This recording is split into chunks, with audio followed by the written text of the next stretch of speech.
Welcome to our class on International Women's Health and Human Rights. I'm Firth Murray and I teach at Stanford University on these topics.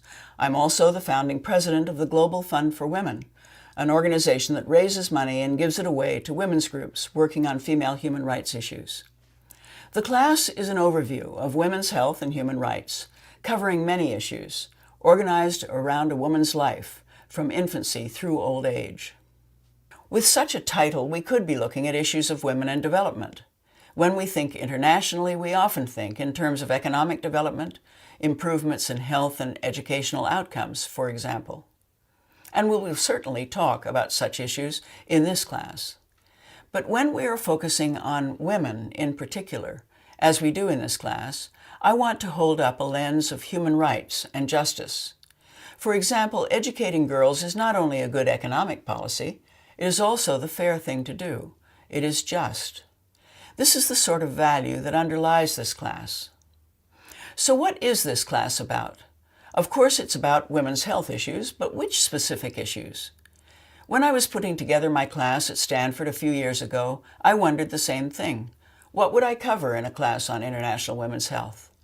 I thought about it, and I decided to go back and review my experience at the Global Fund for Women and remind myself of what women around the world were writing to us about.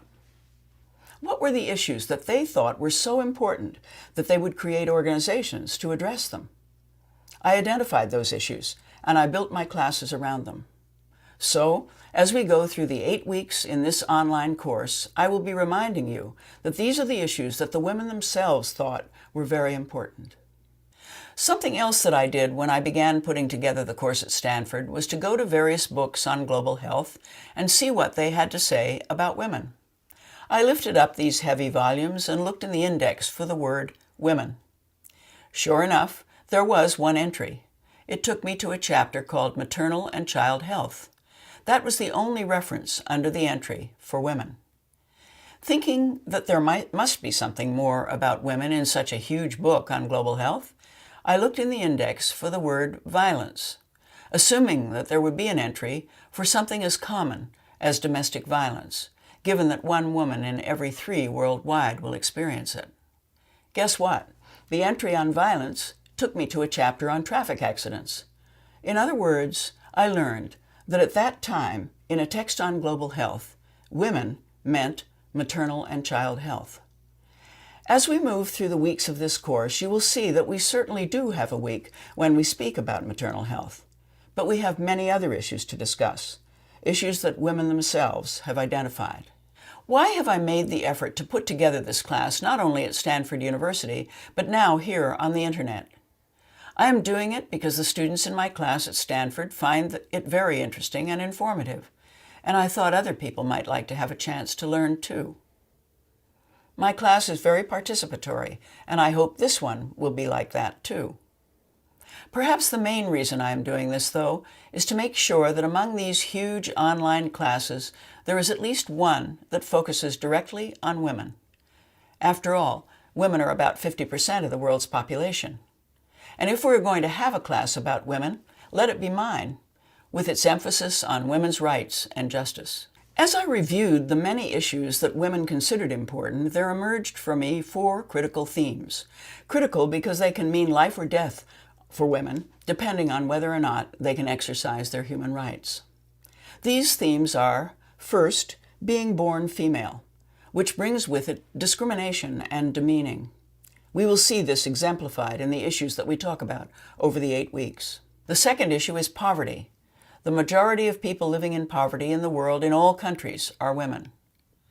The third is unequal access to various rights and services, such as education, health, paid work, and food. And the fourth critical issue is violence, gender-based violence, in the home, in society in general, and in situations of war and refugee status. I'll remind you, as we go through the weeks, that the issues we discuss are ones that women themselves highlighted as most important to them. So what are these issues that I keep referring to?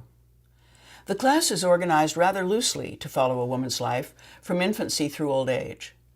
This week, in the context of a discussion of human rights, we focus on something that happens even before infancy.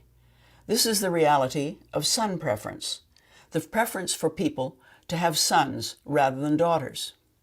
Although such preference is not true in all places, almost everywhere sons are preferred. In some countries, the preference is so strong that it has skewed population ratios between males and females.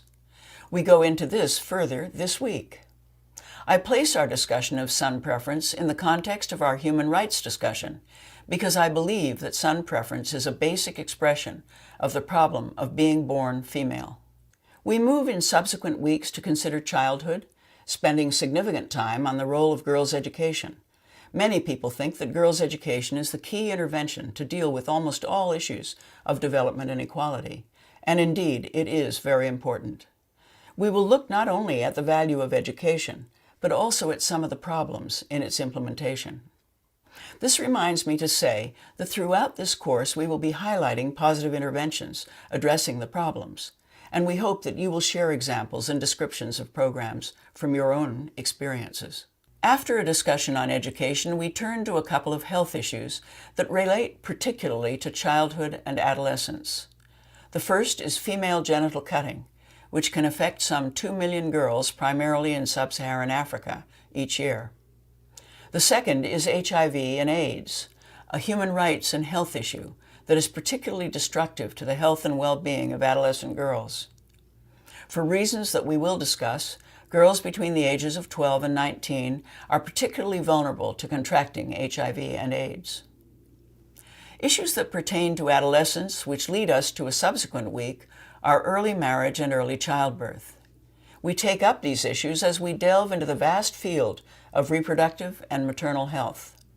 Our readings and discussions that week attempt to cover a number of issues, including pregnancy, contraception, maternity, and sexuality. Everywhere, in all countries, women are challenged to control their fertility. This broad issue unites women around the world. Moving on from reproductive health and related to it in many unfortunate ways, we come to the issue I consider central to this course and frankly central to any discussion about women's health and human rights. That is the issue of violence against women, particularly in the home. Violence is the strategy of those in power to maintain that power and thereby maintain their place in a hierarchy. 1 out of 3 women will experience violence at the hands of an intimate partner in her lifetime, according to a 2004 study by the World Health Organization. If violence against women were a disease, we would declare an epidemic.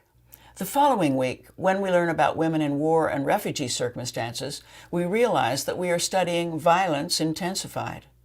Women in country after country have come together to form groups to work on issues of conflict and peace, and to deal with the shocking levels of violence that women and girls experience in conflict and refugee situations. These issues are extremely hard to confront, and therefore it is important to learn about and highlight the positive interventions that many people are implementing to address them. In a subsequent week, we discuss globalization and its implications for women's work. Women seeking to escape poverty follow many roads. You may recall that earlier I identified poverty as one of our 4 critical themes as we discuss international women's health and human rights. Poverty underlies so many of the causes of disease and injury. During that week, we look at ways that women attempt to escape from poverty, often by joining the ranks of workers in factories in export processing zones, moving into sex work, or being trapped in the dangerous business of trafficking. During the last week, your class will be talking about women and aging. Older women, particularly in resource-poor countries, are often illiterate and the poorest of the poor. They may lack access to rights and services.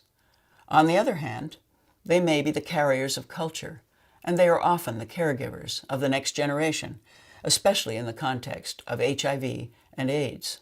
That last week, we will conclude the class by reviewing our experience and highlighting positive programs, effective strategies, and success stories that have been shared by our newly formed community of participants. Let me take another couple of minutes to talk about how this class will work. Each week, we will offer you a variety of resources. We will have a video introduction, and then interviews with scholars and/or practitioners who work directly on the issues. There also will be the readings, which are essential to this course, particularly if you want to receive a statement of accomplishment. Many important ideas will be found in the readings. To neglect the readings will be to miss a great deal in this course.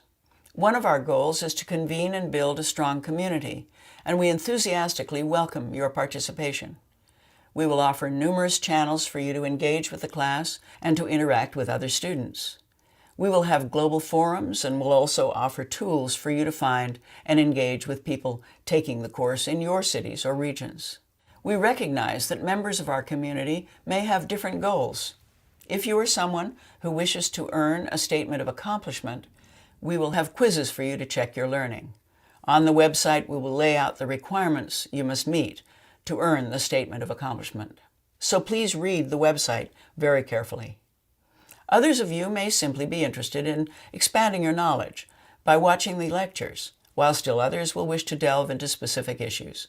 Whatever your level of interest, we welcome you all. We hope you will take the opportunity to engage with the community, participate in the activities, and take advantage of the resources we offer. Speaking of which, the first activity we ask of you is to respond to our introductory survey. Please participate in this survey.